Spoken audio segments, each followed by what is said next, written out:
நான் இந்த நகரத்திற்கு புதிதாக வந்திருந்தேன். வாடகைக்கு ஒரு வீடு தேடி களைத்துப் போயிருந்தேன். எல்லா இடங்களிலும் முயற்சி செய்தேன், ஆனால் ஒரு இடமும் கிடைக்கவில்லை.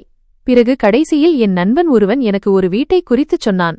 அங்கே ஒரு விதவை பெண் தனிமையாக வசித்து வந்தாள். மக்கள் அவளைப் பற்றி தவறான விஷயங்களை பேசிக் கொண்டிருந்தார்கள். அதனால் யாரும் அவளுடைய வீட்டில் வாடகைக்கு குடியிருக்க விரும்பவில்லை. நான் என் நண்பனின் பேச்சைக் கேட்டு அதே வீட்டில் இருக்க தீர்மானித்தேன். நான் அந்த கதவை தட்டி கதவு திறக்கப்பட்டபோது எதிரே நின்றிருந்த அந்த பெண்ணை பார்த்து திகைத்துப் போனேன். நான் அப்படியே ஸ்தம்பித்துப் போனேன். ஏனென்றால் நான் அமைதியாக ஃபேக்டரி வாசலருகே உட்கார்ந்திருந்தேன். இங்கேதான் எனக்கு புதிய வேலை கிடைத்திருந்தது. சம்பளமும் போதுமானதாக இருந்தது. ஆனால் தங்குவதற்கு ஓரிடம் இல்லை. இப்போது என்ன செய்வது என்று புரியவில்லை. என் குடும்பம் என்னுடன் இல்லை. அதனால்தான் தனியாக இருக்கும் எனக்கு வீடு வாடகைக்கு கொடுக்க யாரும் தயாராக இல்லை. இந்த நகரம் எனக்கு மிகவும் அந்நியமாகவும் வெறுமையாகவும் தோன்றியது. நீண்ட நேரம் அங்கேயே உட்கார்ந்து யோசித்துக் கொண்டிருந்தேன். பிறகு களைப்பு தாங்காமல் சாப்பிட ஒரு தாபாவுக்குள் சிறிய உணவகம் சென்றேன். பசி மனிதனை எந்தச் சூழ்நிலையிலும் முன்னேற வைக்கும் அல்லவா? நான் தாபாவில் அமர்ந்திருந்தபோது அங்கு வேலை செய்யும் ஒரு பையன் என்னிடம் வந்து உணவுக்கு ஆர்டர் கேட்க ஆரம்பித்தான். நான் உணவை வரவழைத்துவிட்டு அமர்ந்தபோது திடீரென யாரோ என்னை கூர்ந்து கவனிப்பது போல உணர்ந்தேன். திரும்பி பார்த்தேன். எதிரில் ஒரு பரிச்சயமான முகம் இருந்தது. உற்று கவனித்தேன். அது கிஷோர் பாய், என் மிகச்சிறந்த நண்பன். ஆனால் அவன் லக்னோவில் அல்லவா இருந்தான். நாசிக்கில் எப்படி? நான் உடனே எழுந்து அவன் பக்கம் நகர ஆரம்பித்தேன். ஆனால் அவனே என் அருகில் வந்துவிட்டான். என் தோளில் கை வைத்தபடி, கார்த்திக், நீ இங்கே என்ன செய்கிறாய்? எல்லாம் சரியாக இருக்கிறதா? நீ லக்னோவில் அல்லவா இருந்தாய் என்றான். நான் புன்னகையுடன், இதே கேள்வியைத்தான் நான் உங்களை கேட்க நினைத்தேன். நீங்கள் இங்கே எப்படி என்றேன். கிஷோர் பாய் சொன்னார், உனக்கு தெரியுமா, லக்னோவில் என் தொழில் முற்றிலும் முடங்கிப் போனது. ஒரு சாதாரண வேலை செய்து கொண்டிருந்தேன். அதில் குடும்பம் நடத்துவது கடினமாகிவிட்டது. அதனால்தான் நாசிக் சென்று புதிய வேலை தொடங்கலாம் என்று நினைத்தேன். கடவுளின் கருணையால் இப்போது வரையெல்லாம் நன்றாக போய்க் கொண்டிருக்கிறது. இப்போது குடும்பத்தையும் அழைத்து வர உத்தேசம் இருக்கிறது. நாம் சந்தித்து 8 முதல் 10 வரை மாதங்கள் ஆகிவிட்டதால் ஒருவருக்கொருவர் நிலைமை தெரியவில்லை. நான் அவன் பேச்சை கேட்டு தலையசைத்தபடி, அதுதான் காரணம், நானும் லக்னோவை விட்டு நாசிக் வந்துவிட்டேன். ஒரு நண்பன் என்னை இங்கே வேலைக்கு அனுப்பினான். ஆனால் இப்போது இருக்கும் பெரிய பிரச்சனை என்னவென்றால் தங்குவதற்கு ஓரிடம் கிடைக்கவில்லை. நீங்கள் இங்கே எவ்வளவு நாட்களாக இருக்கிறீர்கள் என்றேன். என் பேச்சை கேட்ட கிஷோர் பாய் சிறிது நேரம் மௌனமாக இருந்தார். பிறகு என்னை கவனமாக பார்த்து, நான் இங்கே வந்து கிட்டத்தட்ட 8 மாதங்கள் ஆகிவிட்டன. ஆனால் நீ இப்போது எங்கே தங்கியிருக்கிறாய் என்றார். நான் தலையசைத்தபடி, என் பொருட்கள் ஃபேக்டரியில்தான் இருக்கின்றன. அங்கேயே நாள் முழுவதும் வேலை செய்கிறேன். தூங்குவதற்கு ஓரிடம் இல்லை. அதனால் மிகவும் சிரமப்படுகிறேன். தனியாக வந்திருக்கிறேன். வாடகைக்கு வீடு கொடுக்க யாரும் தயாராக இல்லை. லக்னோவில் எப்படியோ கொஞ்சம் வசதி கிடைத்தது. ஆனால் நாசிக்கில் கிடைக்கவே இல்லை என்றேன். என் பேச்சை கேட்ட கிஷோர் பாய், வா உட்கார்ந்து பேசுவோம். வேலை எப்படி போகிறது, சம்பளம் எவ்வளவு கிடைக்கிறது என்று சொல் என்றார். நான் அவனுடன் மேஜையில் அமர்ந்தேன். வெயிட்டர் உணவை கொண்டு வந்துவிட்டான். நான் அவனிடம் விரிவாகச் சொல்ல ஆரம்பித்தேன். அம்மாவுக்கு எனக்கு திருமணம் செய்து வைக்க உத்தேசம் உள்ளது. அதனால் நான் கொஞ்சம் பணம் சம்பாதிக்க விரும்புகிறேன். லக்னோவிலும் ஃபேக்டரியில் வேலை செய்து கொண்டிருந்தேன். ஆனால் இங்கே வருமானம் நன்றாக இருக்கிறது. மாதத்திற்கு சுமார் 12 முதல் 15 ஆயிரம் வரை கிடைக்கும். கொஞ்சம் என்னிடம் வைத்துக்கொண்டு மீதியை அம்மாவுக்கு அனுப்பிவிடுவேன். அதனால் அவர்கள் என் திருமணத்திற்காக பணம் சேர்க்க முடியும்.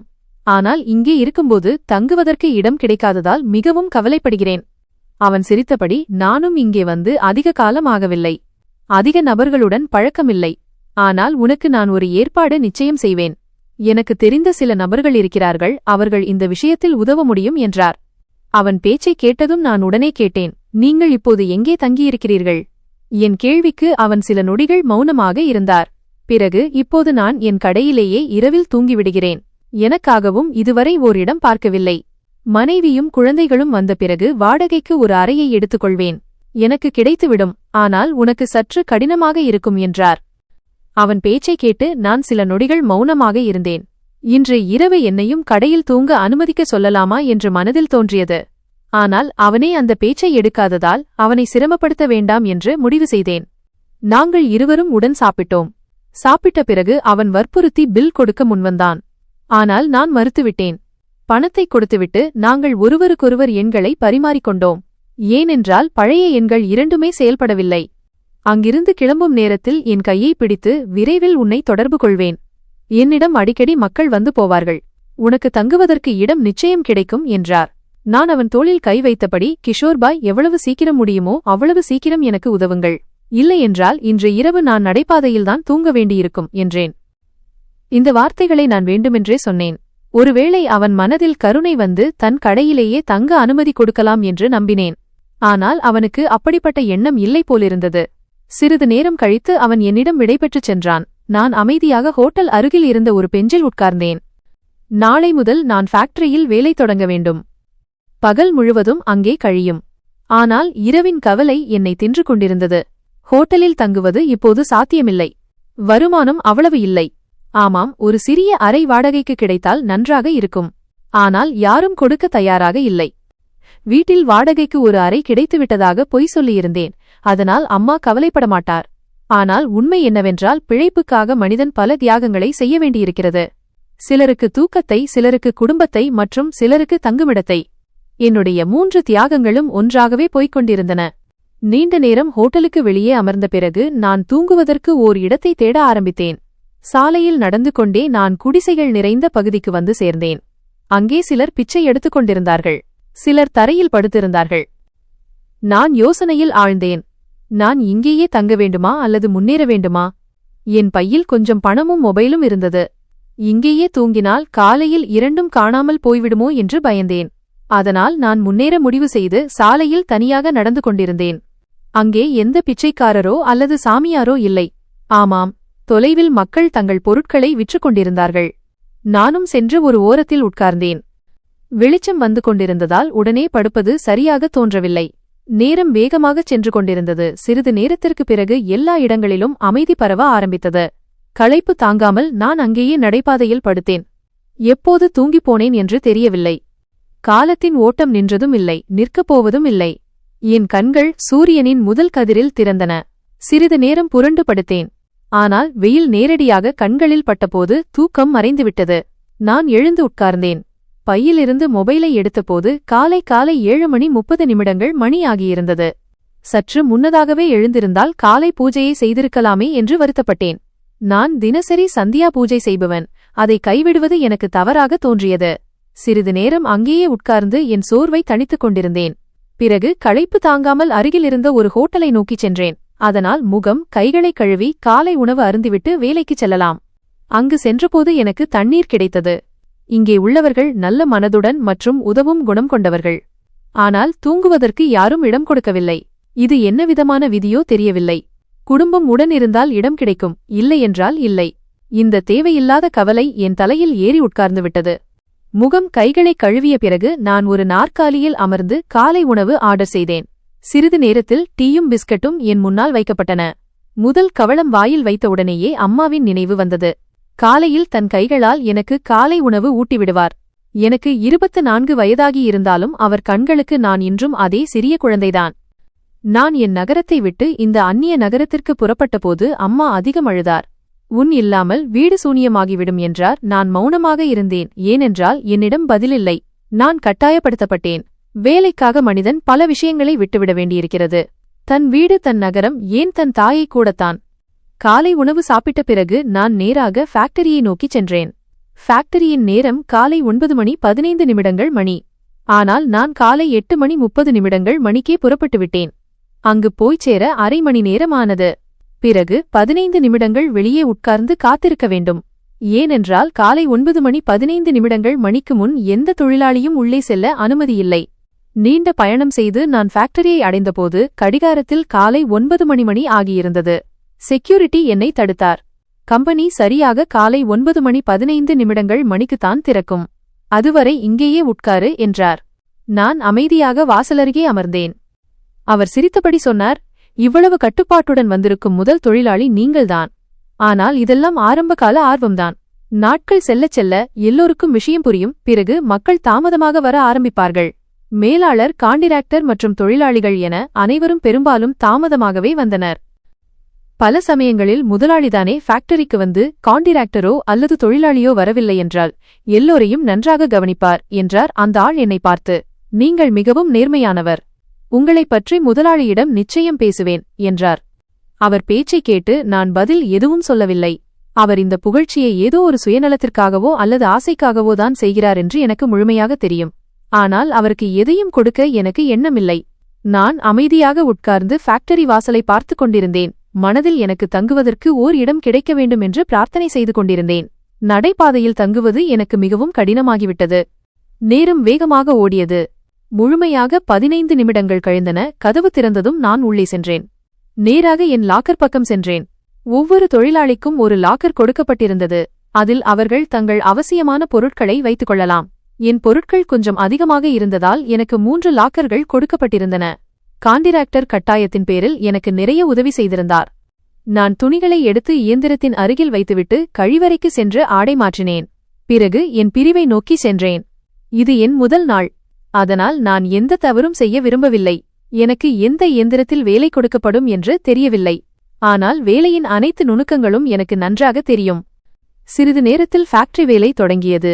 சிலர் என்னிடம் அன்புடன் வணக்கம் சொன்னார்கள். சிலர் என்னை பொருட்படுத்தாமல் தங்கள் வேலையில் கவனம் செலுத்தினார்கள்.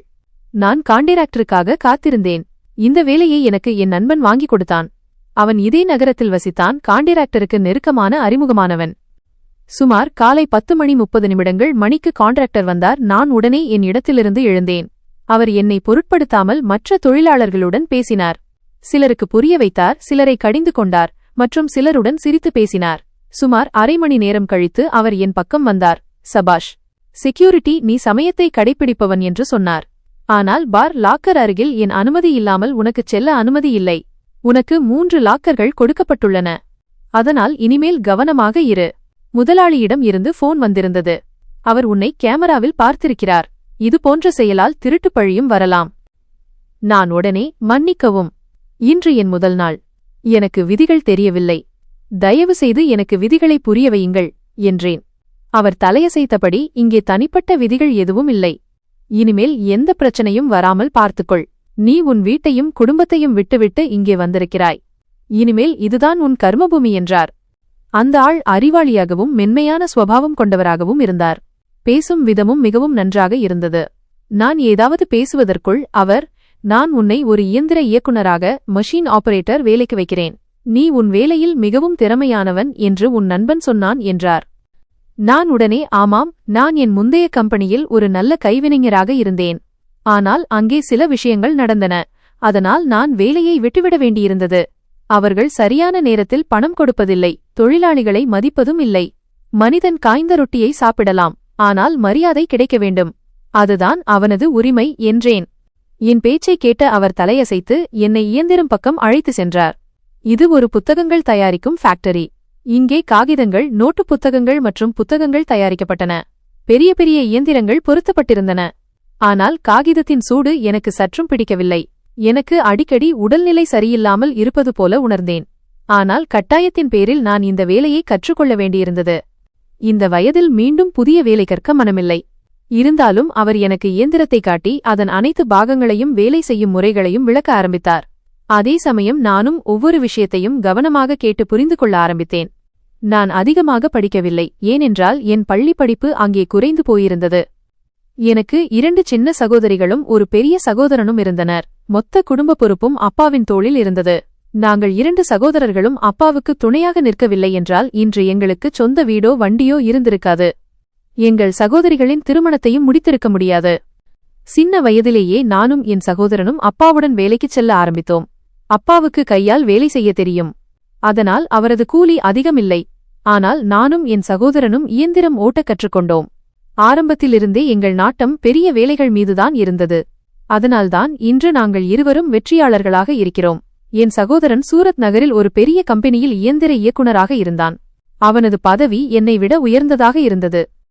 ஆனால் எங்கள் வழக்கம் என்னவென்றால், நாங்கள் ஒருபோதும் ஒரே இடத்தில் உடன் வேலை செய்ய மாட்டோம். ஏனென்றால் எங்களுக்குள் சற்றும் ஒத்துப்போகாது. அடிக்கடி சண்டை வரும். ஆனால் யாராவது எங்களுக்கு எதிராக இருந்தால் நாங்கள் ஒருவருக்கொருவர் துணை நிற்பதை ஒருபோதும் நிறுத்த மாட்டோம். என் உழைப்பை பார்த்து காண்டிராக்டர் மிகவும் ஈர்க்கப்பட்டார். அவர் என் தலையில் கை வைத்து, நீ இளையவன், ஆனால் மிகவும் உழைப்பாளி போல தெரிகிறாய். இந்த வேலையை நீ புத்திசாலித்தனமாகச் செய்வாய் என்று நம்புகிறேன். நேர்மையாக நடந்தால் உனக்கு நிறைய கிடைக்கும். இப்போதைக்கு உன் சம்பளம் 12,000.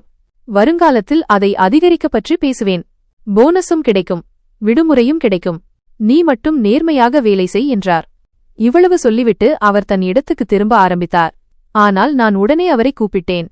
பிரகாஷ் பாய், என் பேச்சை கேட்பீர்களா? அவர் நின்று திரும்பி, ஆமாம், சொல், என்ன விஷயம் என்றார். நான் சில நொடிகள் மௌனமாக இருந்தேன். பிறகு, எனக்கு இந்த நகரத்தில் தங்குவதற்கு ஓர் இடம் கிடைக்குமா? நான் மிகவும் சிரமப்படுகிறேன். நேற்று இரவும் கூட நடைபாதையில்தான் கழித்தேன். அதனால்தான் இன்று வந்து ஆடை மாற்றினேன். ஏனென்றால் இரவு முழுவதும் தரையில் இருந்தேன். நான் பல இடங்களில் வாடகைக்கு அறை தேடினேன். ஆனால் எல்லோரும் குடும்பமுள்ளவர்களுக்குத்தான் இடம் கொடுக்கிறார்கள். என் குடும்பம் லக்னோவில் இருக்கிறது. நான் எங்கிருந்து அழைத்து வர? இப்போதைக்கு எந்த ஹோட்டலிலும் தங்க என்னால் முடியாது. என் வருமானம் அவ்வளவு இல்லை. எனக்கு திருமணம் செய்ய வேண்டும். அம்மாவுக்கு பணம் அனுப்ப வேண்டும். எல்லா பணத்தையும் தங்குமிடத்திற்கே செலவழித்துவிட்டால் பிறகு நான் எப்படி சேமிப்பேன் என்றேன். என் பேச்சை கேட்ட அவர் தலையசைத்தபடி, இல்லை நண்பா, என் கண்ணில் அப்படிப்பட்ட இடம் எதுவும் இல்லை. வருத்தமாக இருக்கிறது. ஆனால் நான் முயற்சி செய்கிறேன். ஏதாவது இடம் கிடைத்தால் உனக்கு நிச்சயம் சொல்வேன். ஆனால் கவனமாக இரு. ஃபேக்டரியில் யாருக்கும் தங்க அனுமதி இல்லை. ஒருமுறை ஒருவன் அப்படி செய்தான். முதலாளி அவனையும் காண்டிராக்டரையும் வெளியேற்றிவிட்டார். அதனால் பச்சாதாபத்தில் நான் அப்படிப்பட்ட ஒரு நடவடிக்கை எடுக்க முடியாது. என் வீடும் மிகவும் சிறியது. இல்லையென்றால் உனக்கு வாடகைக்கு கொடுத்திருப்பேன் என்றார். நான் விரைவாக, இல்லை இல்லை, நான் அப்படிச் சொல்லவில்லை. உங்களுக்கு எங்காவது இடம் கிடைத்தால் என்னை நினைவில் வைத்துக் கொள்ளுங்கள் என்றேன். இதைச் சொல்லிவிட்டு நான் மீண்டும் இயந்திரத்தில் கவனம் செலுத்தினேன். காண்டிராக்டரும் சென்றுவிட்டார். நான் மெதுவாக இயந்திரத்தை இயக்க ஆரம்பித்தேன். என்னிடம் ஒப்படைக்கப்பட்ட உற்பத்தியை கொடுப்பது என் பொறுப்பு. சிறிது நேரம் ஆகியிருந்தது. என் மொபைல் அடித்தது. நான் இயந்திரத்தை தானியங்கி ஆட்டோ முறையில் போட்டுவிட்டு போனை எடுத்து அங்கேயே நின்றேன். ஏதாவது தவறு நடந்தால் உடனே சமாளிக்க வேண்டும் என்று. என் அறிமுகமில்லாததாக இருந்தது. கால் வந்தவுடன் ஒரு மென்மையான பரிச்சயமான குரல் என் காதுகளில் ஒலித்தது. கார்த்திக், எப்படி இருக்கிறாய்? உன் உடல்நிலை எப்படி இருக்கிறது? நான் ஒரு கணம் திகைத்துப் போனேன். ஏன் என்று தெரியவில்லை. அந்த குரல் ஏதோ பரிச்சயமானது போல தோன்றியது. நான் உடனே, யார் பேசுகிறீர்கள் என்று கேட்டேன். ஆனால் மறுமுனையில் இருந்து பதில் வரவில்லை. நான் ஒரு விசித்திரமான நிலையில் தொலைந்து போயிருந்தேன். பிறகு நான் சலிப்புடன் மீண்டும் சொன்னேன், பதில் சொல்லுங்கள். யார் பேசுகிறீர்கள்? என் இதயமும் மூளையும் அந்த குரலிலேயே சிக்கியிருந்தன. இது எப்படி சாத்தியம்? இது ஏதேனும் ஒரு தற்செயல் நிகழ்வா அல்லது உண்மையில் ஏதேனும் ஒரு அடையாளமா? என் கண்களில் ஈரம் நிரம்பியிருந்தது. நான் என்னை பார்த்துவிட்டு மீண்டும் அதே வார்த்தைகளை திரும்பச் சொன்னேன். யார் பேசுகிறீர்கள்? நீங்கள் ராதிகாவா? நான் என் வாக்கியத்தை முழுமைப்படுத்துவதற்குள் திடீரென போன் துண்டிக்கப்பட்டது. நான் மீண்டும் அழைத்தேன். ஆனால் இப்போது அந்த எண் அணைக்கப்பட்டிருந்தது. ஒருவேளை ஏதோ தவறான எண், அது என்னை பிளாக் செய்துவிட்டதோ? நான் தலையைச் சிலுப்பினேன். இது எப்படி சாத்தியம்? நான் எனக்குள்ளேயே விளக்க முயன்றேன். சொல்லுவார்கள் அல்லவா, ஒரு மனிதனின் மனதில் ஒரு யோசனை மீண்டும் மீண்டும் எழும்போது அதற்கு பின்னால் நிச்சயம் ஒரு காரணம் இருக்கும். ஒவ்வொரு மனிதனிடமும் ஒரு தனிச்சிறப்பு இருக்கும். என் தனிச்சிறப்பு என்னவென்றால், ஏதாவது நடக்கப் போகிறது என்றால் எனக்கு முன்னரே அதன் உணர்வு வந்துவிடும். நான் மீண்டும் அழைக்க இருந்தேன். அப்போதுதான் காண்டிராக்டரின் குரல் கேட்டது. உன் மொபைலை நீ கவுண்டரில் ஒப்படைக்கவில்லையா? நான் தலையசைத்து இல்லை என்றேன். அவர், போ, சீக்கிரம் ஒப்படைத்துவிடு. வேலை நேரத்தில் மொபைல் வைப்பது தடை செய்யப்பட்டுள்ளது என்றார். நான் ஆம் என்று தலையசைத்து கவுண்டரை நோக்கிச் சென்றேன். ஆனால் என் மனதில் அதே குரல் ஒலித்துக் கொண்டிருந்தது. ஒருவேளை அது என் பிரமையோ? நான் எனக்குள்ளேயே ஆறுதல் சொல்லிக் கொண்டிருந்தேன். ஆனால் மனிதனுக்கு நம்பிக்கை வரும் வரை அவனுக்கு சமாதானம் கிடைக்காது. கவுண்டர் அருகில் சென்று என் அம்மாவுக்கு போன் செய்தேன். முதல் ரிங்கில் அவரே எடுத்து ஹலோ என்றார். ஆனால் நான் பேசுவதற்கு முன், அம்மா, அப்பாவுக்கும் அண்ணாவுக்கும் ராதிகாவின் செய்தி தெரிந்ததா என்று கேட்டேன். அவர் ஒரு ஆழமான மூச்சை எடுத்து, ஆமாம், நீ சென்ற பிறகு அவர்கள் இருவரும் அங்கே சென்றார்கள். உனக்கு தெரியும், உன் அப்பா எவ்வளவு முயற்சி செய்தாலும் அவர் அந்த விஷயத்தை மறக்க முடியவில்லை என்றார். நான் மேலும் கேட்பதற்குள் நான் ராமராம் சொல்லி போனை வைத்துவிட்டேன். ஒருவேளை இது என் பிரமையோ? ஒரே மாதிரியான குரல் பலருக்கு இருக்கலாம். நான் தலையை சிலுப்பி மொபைலை கவுண்டரில் ஒப்படைத்துவிட்டு மீண்டும் என் வேலையில் ஈடுபட்டேன். நாசிக் வந்த பிறகு வாழ்க்கை ஒரு புதிய திருப்பத்தை எடுக்கப் போகிறது என்று எனக்கு என்ன தெரியும்? நாள் முழுவதும் வேலையில் கழிந்தது. இரவு காலை 9:30 மணிக்கு வேலை முடிந்ததும் நான் வெளியே வந்தேன். அப்போது செக்யூரிட்டி தடுத்தார். அவரை கண்டதும் ஏன் என்று தெரியவில்லை. எனக்கு புன்னகை வந்தது. அவர், நீங்கள் மிகவும் உழைப்பாளி. இந்த நேரம் வரை யாரும் தங்குவதில்லை என்றார். நான் பையிலிருந்து 100 ரூபாய் நோட்டை எடுத்து அவர் பையில் வைத்து, உழைத்து சம்பாதியுங்கள், ஏனென்றால் கடவுள் உழைப்பாளியை ஒருபோதும் வெறுங்கையுடன் அனுப்புவதில்லை. இனிப்பான வார்த்தைகளை பேசி பணம் வாங்குவது நல்லது அல்ல என்று வேறு எதுவும் சொல்லாமல் முன்னேறினேன். சில விஷயங்கள் மற்றவர்களுக்கு புரிய வைப்பது அவசியம். இது நம்முடைய கடமை. பிறகு நான் நேற்று இரவு சாப்பிட்ட அதே ஹோட்டலுக்குச் சென்றேன். ஃபேக்டரியிலிருந்து எங்களுக்கு பகல் உணவு கிடைத்தது. இரவு உணவு இல்லை. சாப்பிட்ட பிறகு நான் யோசனையில் ஆழ்ந்தேன். தினமும் வெளியே சாப்பிட்டால் செலவு அதிகரிக்கும். அதை என்னால் சகித்துக் கொள்ள முடியாது. நடந்து கொண்டே நான் என் இடத்தை அடைந்தேன். நாள் முழுவதும் நடந்த விஷயங்கள் மனதில் ஓடிக்கொண்டிருந்தன. சில சகாக்கள் மிகவும் நல்லவர்கள், ஆனால் சிலர் என் மீது பொறாமை கொள்ள ஆரம்பித்திருந்தார்கள். எனக்கு அதிக சம்பளம் கிடைக்கிறது, ஆனால் அவர்கள் 8 முதல் 9 வரை வருடங்களாக வேலை செய்கிறார்கள் என்று அவர்கள் சொன்னார்கள். நான் மௌனமாக இருந்து என் வேலையில் கவனம் செலுத்தினேன். ஆனால் அந்த இரவு போன்கால் என்னை மீண்டும் மீண்டும் தொந்தரவு செய்தது. நான் மீண்டும் மொபைலை எடுத்தேன். எண்ணை பார்த்தேன். முற்றிலும் அறிமுகமில்லாதது. மீண்டும் ஒருமுறை அழைத்தேன். ஆனால் மொபைல் அணைக்கப்பட்டிருந்தது. நான் தலையைச் சிலுப்பி கண்களில் கை வைத்து எனக்குள்ளேயே சொன்னேன், ஒருவேளை இது என் பிரமையோ? இறந்தவர்கள் உயிரோடு வருவதில்லை. இவ்வளவு யோசித்துவிட்டு நான் அமைதியாக ஆழ்ந்த தூக்கத்தில் மூழ்கினேன். எனக்கு என்ன தெரியும்? உண்மையில் விதி இப்போது மாறப்போகிறது என்று. இரவு முழுவதும் வித்தியாசமாக கழிந்தது. சில நேரங்களில் வண்டிகளின் சத்தம், சில நேரங்களில் ஏதோ ஒரு அசைவினால் தூக்கம் கலைந்தது. சாலையில் தூங்குவது பயங்கரமானதாக இருந்தது. ஆனால் வந்திருக்கும் கஷ்டத்தை நான் தான் சமாளிக்க வேண்டும். அடுத்த நாள் காலை சூரிய கதிர்களால் தூக்கம் கலைந்தது. நான் மொபைலை எடுத்து பார்த்தேன். மீண்டும் காலை 7:30 மணி ஆகியிருந்தது. நான் யோசிக்காமல் கிஷோர்பாய்க்கு அழைத்தேன். இரவு முழுவதும் அமைதியின்மை இருந்தது. கொசுக்களின் கடியாலும் சாலைகளில் வண்டிகளின் சத்தத்தாலும் நான் துன்பப்பட்டேன். என் மனதில் ஒரே ஒரு பயம் மீண்டும் மீண்டும் அடித்துக் கொண்டிருந்தது. யாராவது என் பையிலிருந்து பணத்தை எடுத்து விடுவார்களோ, அல்லது என் மொபைல் போனை திருடி விடுவார்களோ? அப்படி நடந்தால் நான் என்ன செய்வேன்? என் முதல் அழைப்பிலேயே கிஷோர்பாய் போனை எடுத்துவிட்டார். அவர் ஹலோ சொல்வதற்கு முன் நான் நமஸ்காரம் செய்து அவரது நலனை பற்றி கேட்டேன். அவரது குரல் கனமாக மற்றும் களைப்பாக இருந்தது. அவர், நான் உனக்குத்தான் போன் செய்யவிருந்தேன். உண்மையில் என் பார்வையில் ஒரு இடம் கிடைத்துள்ளது. இன்று மாலை நீ என்னை பார். நான் உனக்கு அதன் முழு விவரத்தையும் தருகிறேன். இப்போதுதான் எழுந்தேன் மற்றும் கடையையும் திறந்துவிட்டேன் என்றார். நான் சரி என்று சொல்லி போனை துண்டித்துவிட்டேன் மற்றும் மனதிற்குள் நிச்சயம் செய்துவிட்டேன், அந்த வீட்டில் தண்ணீர் அல்லது மின்சாரம் இருந்தாலும் சரி, இல்லாவிட்டாலும் சரி, நான் அங்கேயே சமாளித்துக் கொள்வேன். ஏனென்றால் எனக்கு இப்போது ஓர் இருப்பிடம் தேவை. வீட்டில் உள்ளவர்களிடம் எனக்கு வீடு கிடைத்துவிட்டது என்றுதான் சொல்லியிருந்தேன். ஆனால் உள்ளுக்குள் அது உண்மை இல்லை என்று எனக்கு தெரியும். சாலையில் நடக்கும்போது என் இதயத்தில் பயமும் நம்பிக்கையும் இரண்டும் ஓடிக்கொண்டிருந்தன. ஹோட்டலை அடைந்து நான் கை கால்களை கழுவி காலை உணவு சாப்பிட்டேன் மற்றும் உடனே என் அம்மாவுக்கு போன் செய்தேன்.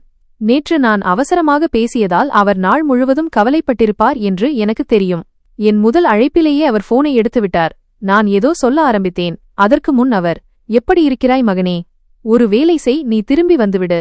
உன்னை பற்றி எனக்கு சரியாக படவில்லை. ஏதோ மோசமாக நடக்கப் போகிறது போல் இருக்கிறது.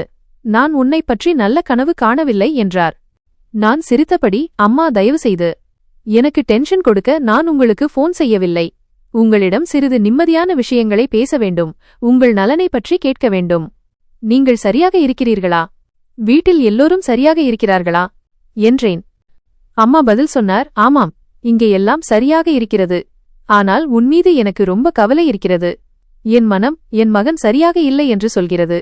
ஏதாவது விஷயம் இருந்தால் என்னிடம் சொல்லிவிடு. நான் ஏதாவது ஒரு தீர்வை கண்டுபிடித்து விடுவேன். நீ சரியான வீட்டில் தங்கியிருக்கிறாயா? ஏனென்றால் நான் உனக்காக நல்ல கனவு காணவில்லை. நான் உடனே, ஆமாம் அம்மா, எல்லாம் சரியாக இருக்கிறது. உங்களுக்கு தெரியுமே, செக்யூரிட்டி மற்றும் காண்டிராக்டர் என எல்லோரையும் எனக்கு நன்றாக தெரியும். சில தொழிலாளிகளுடன் கூட நட்பு ஆகிவிட்டது. மற்றும் கிஷோர்பாய் கூட இங்கே தொழில் செய்து கொண்டிருக்கிறார். அவரையும் சந்தித்துவிட்டேன். நாங்கள் இருவரும் இப்போது தொடர்ந்து தொடர்பில் இருக்கிறோம். இதை கேட்டு அம்மா சிறிது அமைதியானார் மற்றும் வேறு விஷயங்களை பேச ஆரம்பித்தார். கிட்டத்தட்ட 15 நிமிடங்கள் நாங்களும் அம்மாவும் பேசிக்கொண்டோம். பிறகு எனக்கு வேலைக்கு தாமதமாவதால் கிளம்பிவிட்டேன். ஃபேக்டரிக்குச் சென்றபோது இன்று எனக்கு 5 நிமிடங்கள் தாமதமாகியிருந்தது.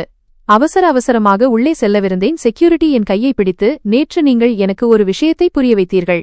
இன்று நான் உங்களுக்கு ஒரு விஷயத்தை புரிய வைக்க விரும்புகிறேன். தங்கள் வேலையில் அன்பு கொண்டவர்களை வேலையும் நேசிக்கும். நீங்கள் முதல் நாளிலேயே தாமதமாக வர ஆரம்பித்தீர்கள் என்றால் இங்கே மற்றவர்களின் மரியாதை இருக்கும், ஆனால் உங்களது குறைந்துவிடும் என்பதை நினைவில் கொள்ளுங்கள் என்றார். இதை கூறிவிட்டு அவர் தன் இடத்துக்கு திரும்பிவிட்டார். நான் சற்று புன்னகைத்து உள்ளே சென்றேன். இன்று நான் ஆடை மாற்ற வேண்டியதில்லை. அதனால் நேராக என் இயந்திரத்திற்குச் சென்று வேலையைத் தொடங்கினேன். நேரம் மெதுவாக கடந்து சென்றது. நாள் முழுவதும் அதன் போக்கில் கழிந்தது.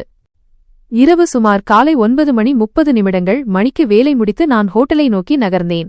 இன்று கிஷோர்பாயை சந்தித்து தங்குவதற்கு ஓர் இடம் கிடைக்கும் என்ற நம்பிக்கை மனதில் இருந்தது. தினமும் நடைபாதையில் தூங்குவது இனி சாத்தியமில்லை. நீண்ட பயணம் செய்து ஹோட்டலை அடைந்தேன். நல்லவேளையாக கிஷோர்பாய் இன்னும் வரவில்லை. நான் உணவுக்கு ஆர்டர் செய்துவிட்டு அமைதியாக உட்கார்ந்து மனதிற்குள் கடவுளிடம் பிரார்த்தனை செய்ய ஆரம்பித்தேன். இன்று தங்குவதற்கு ஓர் இடம் கிடைக்க வேண்டும். ஏனென்றால் இப்போது நான் உண்மையிலேயே மிகவும் கவலைப்பட்டிருந்தேன். கிட்டத்தட்ட 10 நிமிடங்கள் கழித்து எதிரே கிஷோர்பாய் வந்து கொண்டிருந்தார். அவருடன் ஒரு சின்ன குழந்தையும் இருந்தது. நான் உடனே எழுந்து நின்றேன். அவரை கட்டிப்பிடித்து குழந்தையின் தலையில் பாசத்துடன் கை வைத்தேன். அவர் நாற்காலியை இழுத்து அமர்ந்தபடி கேட்டார், எப்படி போய்க் கொண்டிருக்கிறது வேலை? எல்லாம் சரியாக இருக்கிறதா? நான் சிரித்தபடி, ஆமாம், கடவுளின் அருளால் எல்லாம் சரியாக இருக்கிறது. தங்குவதற்கு ஓர் இடம் கிடைத்துவிட்டால் மிகவும் நன்றாக இருக்கும். தினமும் நடைபாதையில் தூங்க வேண்டியிருக்கிறது. தூக்கம் முழுமையாவதில்லை மற்றும் எப்போதும் திருட்டு நடந்துவிடுமோ என்று பயமாக இருக்கிறது. நாசிக்கில் நிறைய திருட்டு நடப்பதாக கேள்விப்பட்டேன். அவர் சற்று புன்னகைத்து, நீ சொன்னது சரியே. நான் வந்த முதல் நாளிலேயே என் மொபைலும் பணப்பையை திருடப்பட்டது. கடவுளின் கருணையால் கடையில் இன்னொரு போனும் பணமும் இருந்தன. இல்லையென்றால் மிகவும் கடினமாகிவிடும் என்றார். அவர் பேச்சைக் கேட்டு நான் வருத்தத்துடன் தலையசைத்தேன். பிறகு அவர், நான் உனக்காக இடம் ஏற்பாடு செய்துவிட்டேன். ஆனால் ஒரு பெரிய தடை இருக்கிறது என்றார். நான் உடனே, எவ்வளவு பெரிய பிரச்சனையாக இருந்தாலும் சொல்லுங்கள் கிஷோர்பாய். எனக்கு எப்படியும் சம்மதம். தண்ணீர் பிரச்சனை இருந்தாலும், மின்சார பிரச்சனை இருந்தாலும், அல்லது எரிவாயு பிரச்சனை இருந்தாலும் நான் எல்லா வகையான கஷ்டத்தையும் தாங்க தயாராக இருக்கிறேன். எனக்கு தங்குவதற்கு ஓர் இடம் கொடுங்கள் என்றேன். என் பேச்சைக் கேட்டு கிஷோர்பாய் சிறிது நேரம் மௌனமாக இருந்தார். பிறகு என்னை பார்த்து சொன்னார், மனிதன் சூழ்நிலையால் மிகவும் கட்டாயப்படுத்தப்படுகிறான். உன் நிலைமை உண்மையில் மிகவும் மோசமாக இருக்கிறது. ஆனால் பார், எல்லாவற்றையும் யோசித்து உன் வாழ்க்கையின் புதிய தொடக்கத்தை தொடங்கு. நீ தங்குவதற்காக முடிவு செய்யப்பட்டிருக்கும் இடம் ஒரு விதவை பெண்ணின் வீடு. ஆனால் மக்கள் அந்த பெண்ணைப் பற்றி நல்லவிதமாக பேசுவதில்லை என்று சொல்கிறார்கள். அவள் யாரையோ கொலை செய்ததாகவும் தன் கணவனை விட்டுவிட்டு ஓடிவிட்டதாகவும் கூறப்படுகிறது. இப்போது அவளுக்கு எந்த ஆணின் நிழலும் இல்லை. பலமுறை அவள் தன் வீட்டை வாடகைக்கு கொடுக்க முயற்சித்தாள். ஆனால் யாரும் அங்கே தங்க விரும்பவில்லை. அவள் பாவம், மிகவும் கட்டாயப்படுத்தப்பட்டிருக்கிறாள். ஆனால் மக்கள் அவளை பார்த்து பயப்படுகிறார்கள். தங்கள் உயிருக்கு ஆபத்து என்று நினைக்கிறார்கள். இப்படிப்பட்ட பெண்களிடமிருந்து அனைவரும் விலகியே இருக்கிறார்கள். மேலும் அவள் வீட்டில் ஆண்கள் யாரும் இல்லை. இப்போது நீயே முடிவு செய்து கொள். உனக்கு இதில் எந்த பிரச்சனையும் இல்லை என்றால் நான் உன் விஷயத்தை அவளிடம் பேசுகிறேன். மாத வாடகை 3000 ரூபாய் இருக்கும். ஒரு அறை, பாத்ரூம், ஒரு சிறிய சமையலறை மற்றும் ஒரு சிறிய வராண்டா. உனக்கு அங்கே பயிற்சி செய்ய மாணவர்களும் கிடைப்பார்கள். வாடகையை சரியான நேரத்தில் அந்த பெண்ணுக்கு கொடுக்க வேண்டும். கிஷோர் பாயின் பேச்சை கேட்டு நான் சிறிது நேரம் மௌனமாகிவிட்டேன். இந்த நகரம் எனக்கு புதியது. இங்கே உள்ளவர்களும் அறிமுகமில்லாதவர்கள். அந்த பெண் என்னை ஏதாவது பிரச்சனையில் சிக்க வைத்தால் நான் என்ன செய்வேன்? சிறிது நேரம் யோசித்த பிறகு நான் அவரை பார்த்து சொன்னேன், சரி இருக்கட்டும். என் பங்கில் வரவேண்டிய எல்லாச்சு சோதனைகளும் வந்துதான் தீரும். நீங்கள் அந்த பெண்ணிடம் என் சம்மதத்தைச் சொல்லுங்கள். நான் வாடகைக்கு வீடு எடுக்க தயாராக இருக்கிறேன். இனிமேல் என்னால் சாலையில் தூங்க முடியாது. என் எல்லா பொருட்களும் ஃபேக்டரியில் இருக்கின்றன. என் பணமும் மொபைலும் எல்லா நேரமும் பையில் இருக்கின்றன. மிகவும் சிரமமாக இருக்கிறது. வீட்டிலும் நான் வாடகைக்கு வீடு எடுத்துவிட்டதாக பொய் சொல்லியிருக்கிறேன். அம்மா பலமுறை வீடியோ காலில் வீட்டை காட்டச் சொல்லி வற்புறுத்திவிட்டார். இப்போது நான் என்ன செய்வேன்? அந்த பெண்ணுடன் எனக்கு என்ன சம்பந்தம் இருக்கப் போகிறது? நாங்கள் ஒரு சின்ன ஒப்பந்தம் போட்டுக்கொள்வோம். அதில் நான் அவளுக்கு வாடகை கொடுப்பேன் மற்றும் என் விருப்பப்படி தங்குவேன் என்று எழுதப்பட்டிருக்கும். அவளுக்கும் எனக்கும் எந்த சம்பந்தமும் இருக்காது. கிஷோர்பாய் சொன்னார், ஆமாம், எப்படியும் அந்த பாவம் தேவையில்லாமல் பதனாம செய்யப்பட்டிருக்கிறாள். அவள் தானே சொல்கிறாள், தான் எந்த கொலையும் செய்யவில்லை என்று. அவளது வழக்கு இன்னும் நடந்து கொண்டிருக்கிறது. குற்றம் நிரூபிக்கப்பட்டால்தான் உண்மையான குற்றவாளி யார் என்று தெரியும். இப்போதைக்கு அவள் எல்லாவற்றையும் மூடி வைத்திருக்கிறாள். அவர் பேச்சை கேட்டு நான் உடனே, அப்படியானால் இப்போதே அங்கே போவோம். காலையில் நான் ஃபேக்டரியிலிருந்து பொருட்களை எடுத்துக்கொள்கிறேன் என்றேன். பணத்தை பார்த்துவிட்டு நான் இன்று இரவு இங்கேயே கழித்துவிடுவேன் என்றேன். என் பேச்சை கேட்டு அவர், இல்லை, இப்போது வேண்டாம். நீ பகலில் அங்கே போ. இரவு நேரத்தில் அவர்கள் உனக்கு வீடு கொடுக்க மாட்டார்கள். அவள் மிகவும் பிடிவாதக்காரி. இந்த முறை அவள் மீது பழிகள் மட்டுமே இருக்கிறது. இல்லையென்றால் அந்த பெண் மிகவும் உயர்ந்த குணாதிசயம் கொண்டவள். மொத்த தெருவும் சொல்கிறது, அவளைப் போல பத்தினி வேறு எங்கும் பார்த்ததில்லை என்று. எப்போதும் முக்காடு போட்டிருக்கிறாள். எந்த அந்நிய ஆணுக்கும் முன் வருவதில்லை. இப்போது கட்டாயத்தின் பேரில்தான் உனக்கு தன் வீட்டில் இடம் கொடுக்கிறாள். இல்லையென்றால் அவள் ஒரு குடும்பத்திற்குத்தான் கொடுக்க விரும்பினாள் என்றார். அவர் பேச்சைக் கேட்டு நான் மௌனமானேன். விதியின் வேகம் ஒருபோதும் நின்றதில்லை, நிற்கப் போவதும் இல்லை. இரவு முழுவதும் எப்படியோ கழிந்தது. அடுத்த நாள் காலை புதிய நம்பிக்கைகளுடன் விடிந்தது. நான் அந்த பெண்ணின் வீட்டுக்கு செல்ல விரும்பினேன். ஆனால் கிஷோர் பாய் போன் செய்து என்னிடம் மதியம் நள்ளிரவு 1 மணிக்கு மதிய உணவு நேரத்திற்கு வந்துவிடு, அவள் உன்னை சந்திப்பாள் என்று பேசியிருந்தார். நான் ஃபேக்டரிக்கு சென்றேன். சுமார் நள்ளிரவு 1 மணிக்கு கான்ட்ராக்டர் வந்தபோது நான் என் விண்ணப்பத்துடன் அவர் முன் நின்றேன். அவர் மிகவும் நல்லவர். அவர் உடனே அனுமதி கொடுத்தார். சரியாக நள்ளிரவு 1 மணிக்கு நான் அந்த விதவை பெண்ணின் வீட்டை சென்றடைந்தேன். மனதில் பயம் இருந்தது, ஏதாவது பிரச்சனை வந்துவிடுமோ என்று. ஆனால் எல்லாம் சரியாக இருக்கும் என்று நம்பிக்கை இருந்தது. நான் இந்த விஷயங்களில் தலையிட விரும்பவில்லை. எனக்கு தங்குமிடம் மட்டுமே தேவை. நான் கதவை தட்டினேன். உள்ளே இருந்து ஒரு குரல் வந்தது, நில்லுங்கள், வருகிறேன். அந்த குரலை கேட்ட நான் ஒரு கணம் நின்றுவிட்டேன். கதவு திறந்தது. என் பார்வை அவள் மீது பட்டது. தலையில் முக்காடு அணிந்து சாதாரணமாக இருந்த அந்த பெண். நான் விசாலமான கண்களால் அவளை பார்த்து கொண்டே இருந்தேன். என் தலைமீது வானமே விழுந்தது போலவும் காலடியில் இருந்து பூமி விலகியது போலவும் உணர்ந்தேன். இது ஒரு அதிசயமா அல்லது என் கண்களின் மாயையா? என் முன் ஒரு இறந்த மனிதர் உயிருடன் நின்றார். என் வாயிலிருந்து மெதுவாக வெளிவந்தது, நீங்கள் உயிருடன் இருக்கிறீர்களா? அவளும் திகைத்துப் போனாள், உடலில் உயிரே இல்லாதது போல. நான் ஏதோ சொல்வதற்குள் அவள் கதவை மூட ஆரம்பித்தாள். ஆனால் நான் உள்ளே சென்று அவளது கையை பிடித்து, நீங்கள் உயிருடன் இருக்கிறீர்கள், அப்படியானால் அந்த இறுதிச் சடங்குகள், செய்திகள் எல்லாம் பொய்யா என்றேன். அவள் அழுதபடி உள்ளே செல்ல ஆரம்பித்தாள். ஆனால் நான் அவளை தடுத்தேன். பிறகு அழுதபடி அவள் சொன்னதை கேட்ட நான் திகைத்துப் போனேன். உண்மையில் என் அத்தை தன் கணவனையே தன் கைகளால் கொலை செய்துவிட்டாள். ஏனென்றால் அவர் மனிதன் இல்லை, ஒரு மிருகம். அவர் அவளை தாக்கப் போகிறவர். அவள் தற்காப்புக்காக அவர் மீது தாக்கினாள். அந்த கணமே அவர் இறந்துவிட்டார்.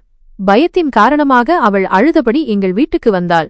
என் அம்மா பயந்து போய் என் அப்பாவின் பேச்சை கேட்காமல் அவளை வீட்டை விட்டு வெளியேற்றிவிட்டார். 3 மணி நேரம் கழித்து அவர் ஒரு விபத்தில் சிக்கிவிட்டார் என்றும் மருத்துவமனையில் அவரது சடலம் கிடைத்தது என்றும் செய்தி வந்தது. நிலைமை மிகவும் மோசமாக இருந்தது. அதனால்தான் நாங்கள் அன்றிரவே அவருக்கு இறுதிச் சடங்குகளை செய்துவிட்டோம். அடுத்த நாள் வழக்கு பதிவு செய்யப்பட்டது. ஆனால் அதுவும் அங்கேயே மூடப்பட்டது. ஏனென்றால் கொலை செய்தவர்தானே இறந்துவிட்டார். அத்தை சொன்னால், உன் அம்மா என்னை வீட்டை விட்டு வெளியேற்றிய அதே நேரத்தில் என் சகோதரன், உங்கள் அப்பா, தன் நண்பர் ஒருவரை என் அருகில் அனுப்பினார். அவர்கள் முன்னரே எல்லாவற்றையும் திட்டமிட்டு விட்டனர். அது வேறொருவரின் உடல், அதை என் உடல் என்று சொல்லி எரித்துவிட்டனர். மற்றும் அன்றிரவே என்னை நாசிக் அனுப்பிவிட்டனர். எனக்கு நினைவு வந்தது, நான் அப்பாவிடம் நாசிக் செல்ல பற்றி பேசியபோது அவர் மிகவும் கோபமடைந்தார். அவர், நீ அங்கே போகாதே, தேவையில்லை, அங்கே இருக்கும் சூழல் உனக்குச் சரியில்லை என்றார். ஆனால் அந்த நேரத்தில் நான் என் பிடிவாதத்தில் இருந்தேன். ஏன் என்று தெரியவில்லை. அங்கே சென்றால்தான் சில உண்மைகளை புரிந்து கொள்ள முடியும் என்று தோன்றியது. உண்மையில் நான் அங்கே சென்றபோது என் முன் வந்த விஷயம் என் காலடி நிலத்தை இழுத்துவிட்டது. நான் அவளை கட்டிப்பிடித்தேன். நாங்கள் இருவரும் விம்மி விம்மி அழுதோம். அவள் தவறு செய்தாள். ஆனால் அந்த தவறுக்கு பின்னால் ஒரு கட்டாயத்தின் சுவர் இருந்தது. தன் பாதுகாப்பிற்காக ஒருவரின் உயிரை பறிப்பது பாவம். ஆனால் சூழ்நிலைகள் ஒரு மனிதனை ஒரு மூலைக்கு தள்ளும்போது பல நேரங்களில் நன்மைக்கும் தீமைக்கும் உள்ள கோடு மங்கலாகிவிடும். இருந்தாலும் அன்று நான் ஒரு விஷயத்தை புரிந்து கொண்டேன். மரணம் எழுதப்பட்டிருந்தால்தான் வரும். அதை யாரும் முன்னரே ஓடவும் முடியாது, பிறகு தடுக்கவும் முடியாது. அந்த சம்பவத்திற்கு பிறகு நான் அத்தையிடம் தங்க ஆரம்பித்தேன். அப்பாவிடம் இருந்து விலகி நான் அவருக்கு புரிய வைத்தேன், நான் இனி உங்களிடம் தங்க மாட்டேன். அவர் நிறைய மறுத்தார். நீ கவலைப்படாதே, உன் செலவுகளுக்காக பணம் அனுப்பிக் கொண்டிருப்பேன் என்றார். ஆனால் நான் அவர் பேச்சை கேட்கவில்லை. நான் அங்கே ஒரு வாடகைதாரர் போலவே தங்க ஆரம்பித்தேன். மெதுவாக அங்கே வேலை செய்து கொண்டே 3 ஆண்டுகள் கடந்தன. இப்போது வாழ்க்கை சிறிது பழையபடி திரும்பியிருந்தது. அம்மா நான் திருமணம் செய்து கொள்ள வேண்டும் என்று விரும்பினார். ஆனால் நான் தெளிவாகச் சொன்னேன், நான் நாசிக்கில்தான் தங்குவேன். அம்மா, இதுதான் என் உலகம். நாங்கள் 3 சகோதர சகோதரிகள். ஒருவர் அம்மா அப்பாவுடன், மற்றொருவர் அத்தையுடன். அனைவரும் தங்கள் பொறுப்புகளை நிறைவேற்றிக் கொண்டிருக்கிறோம். வாழ்க்கை எனக்கு ஒரு பாடத்தை கற்றுக் கொடுத்தது. உறவுகளின் உண்மையான மதிப்பை காலத்தின் புயல்களில் கடந்து வந்தவன்தான் புரிந்து கொள்வான். மனிதன் எப்போதும் தன் உறவுகளை மதிக்க வேண்டும்.